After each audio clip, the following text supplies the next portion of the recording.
Today I'm going to talk about the hockey stick analogy and how it directly relates to your success in selling insurance and really success at anything in life. My name is David Duford, owner of Duford Insurance Group. I train and recruit agents nationally to sell things like final expense, Medicare, annuities, both over the phone and face-to-face.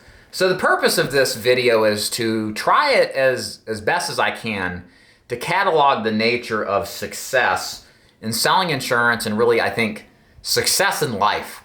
There's this perception that the MLM insurance Kool-Aid dispensers put out, as well as the, any of these kind of like gurus that tell you it's about easy ways to make money, etc., that success is something that happens overnight. That success is something that if you just apply yourself for a little bit of time, meaning like, or just buy this course or follow this guru and do what he says, that you're going to arrive at some level of immediate, an incredible success overnight. And the truth is that couldn't be any further from the truth. What success looks like, at least for me, in my life is much akin to a hockey stick. So if you can imagine a hockey stick, kind of starts off like this, right? And we put it on its side. It starts like this, and then you get down to the end of the stick and boom, it goes through the roof.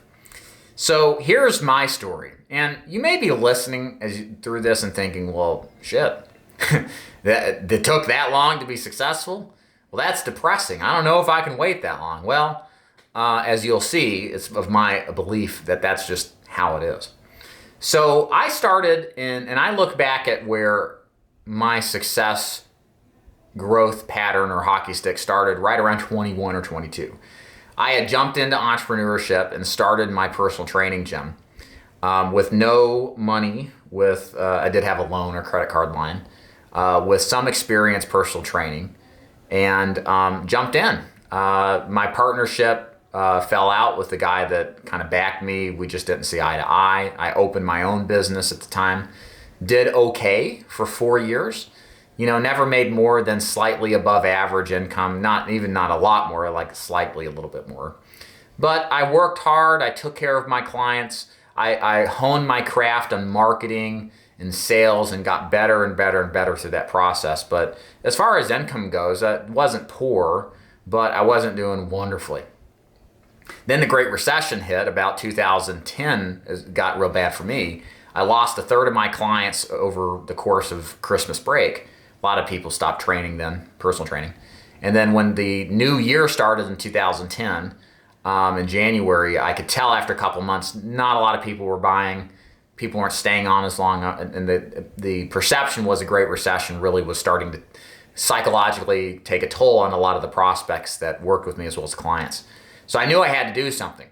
My savings, what little I had, were dwindling.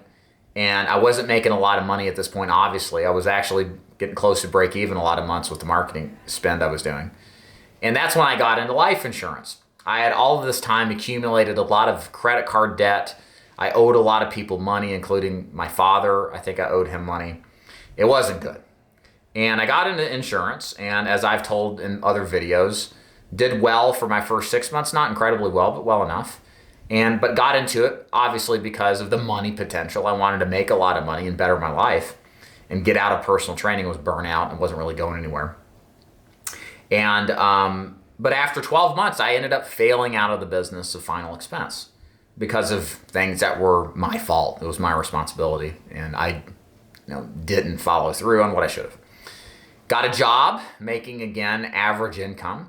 So now we're at the course of where I'm in 6 years into my career post-college, and I'm nowhere near where my peers are.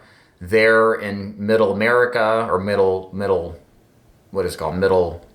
management is what I want to say. Making more money than I am, climbing the career ladder, working hard, developing skills. I'm very upset. I'm jealous. I've worked all this hard for this idea, this concept of entrepreneurship, freedom, making money. It's not working out. My wife's losing patience. I wonder if, the people that love me think I'm crazy or irresponsible. But I got my job, hated it, figured out how to get back into final expense insurance sales, did that part-time, and then eventually left after that year working for corporate America. And then I was back at square one, as I was years and years ago when I started. And it wasn't until really I hit about 30 years old where I started to gather traction. I started to make more money than I ever had all of those years prior. So 9 years of doing about the same, struggling, learning, getting better, overcoming the person that was in the way of success, I started to finally gain some traction. And as I got into 2015, 16, 17, I started to notice an increase in the standard of my living. My stress level went down. Things in life were getting better.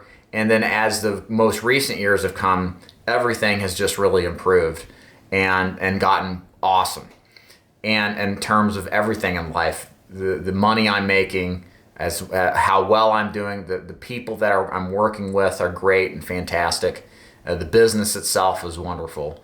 Things have just really turned out well. And now looking back, I'm now 15 years past that point when I first took the first jump in to entrepreneurship in my personal training business. I don't see this hockey stick analogy going down anytime soon. It might plateau, things in life do, but I'm on the upward swing of things in my life as I see it. And what's the lesson to you? The lesson to you is that this is what success is supposed to look like.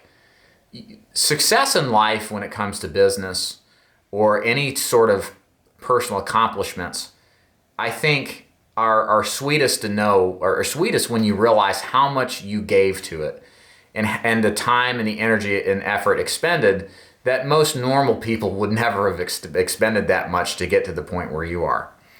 And it's supposed to look like that because you're supposed to go through life and go through adversity. We live, so we suffer. And that suffering makes us better people. It makes us stronger. And I think in a sense, I almost got this like weird, I don't know, spiritual element to it. Like we're supposed to go through this and experience this pain because it's like someone looking on up high and down and giving us, I liken it to the Crom reference, from Conan.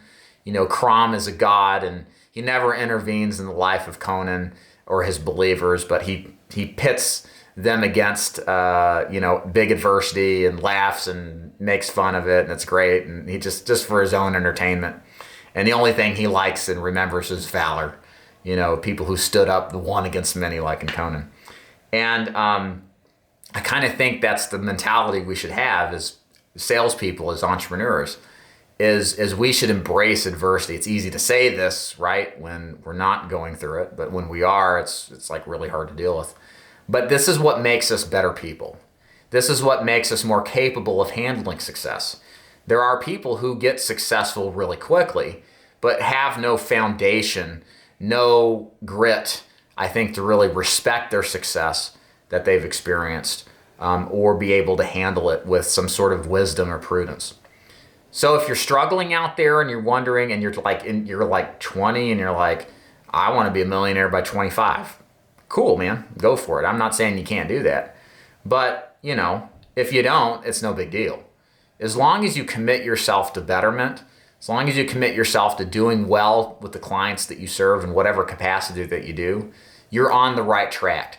Money does follow those who deliver the most value and do the most good, at least in the context I'm talking about.